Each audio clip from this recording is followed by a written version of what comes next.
Is your reach really important? Do brands really care about how many followers you've got? We're going to answer both of those questions in this video, so stick around.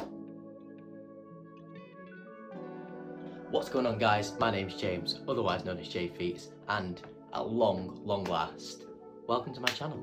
Let me give you a little bit of background about myself. I make content on Twitch, on TikTok, and Instagram, so please feel free to check me out on those. My links will be here down below at the end of the video. And before we get into it, I want to make sure that the content that I'm creating for you is something that you want to see. I want to get your feedback. I want to make sure that this is relevant and that you're enjoying what you're seeing. So if I could ask you at the end of this video, please to make sure that you drop a like and a comment. And I also need you to hit that big red button, this one here, you know, this one here, right? The big one. And make sure that you've got the notification bell clicked on as well so that you can see when my next video is posted. How serious are you about creating a business from your influence? Let me tell you now that I do have integrity when it comes to speaking about this stuff. I'm not just saying it as a content creator trying to give you advice. I have represented a brand on the other side of things, and I can tell you exactly what it is that brands are looking for. Make business cards. This is one thing that I didn't have for a long time.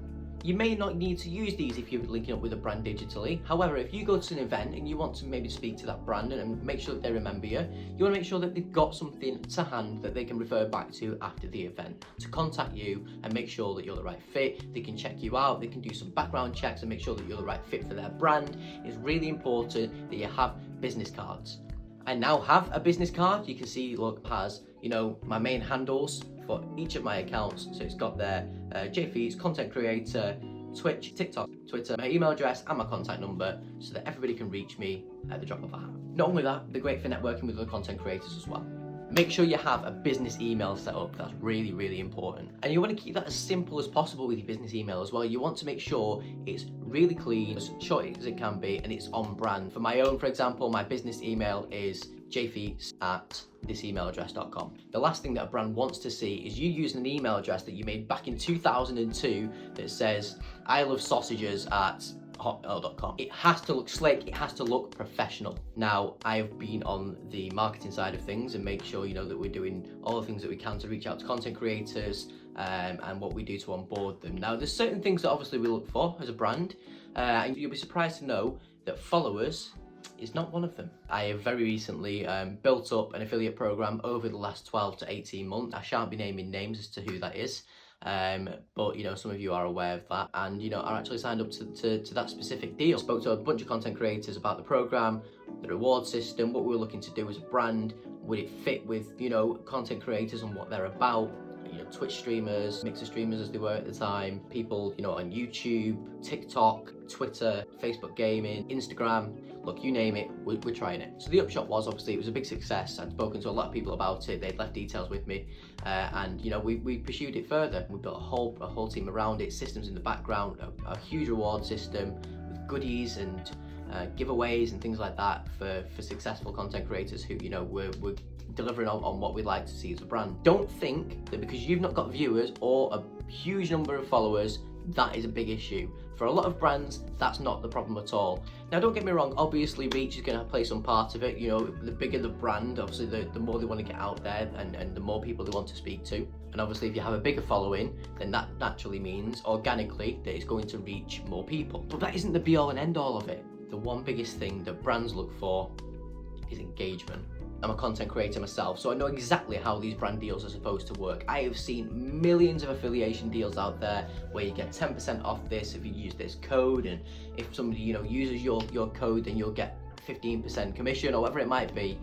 I'm telling you now, there are better brand deals out there that look after you and have so much better rewards. So 3 things personally that I think will work best if you're looking to partner up with a brand, and this is something that brands definitely look for, is number 1, how do you as a content creator fit what the brand is about?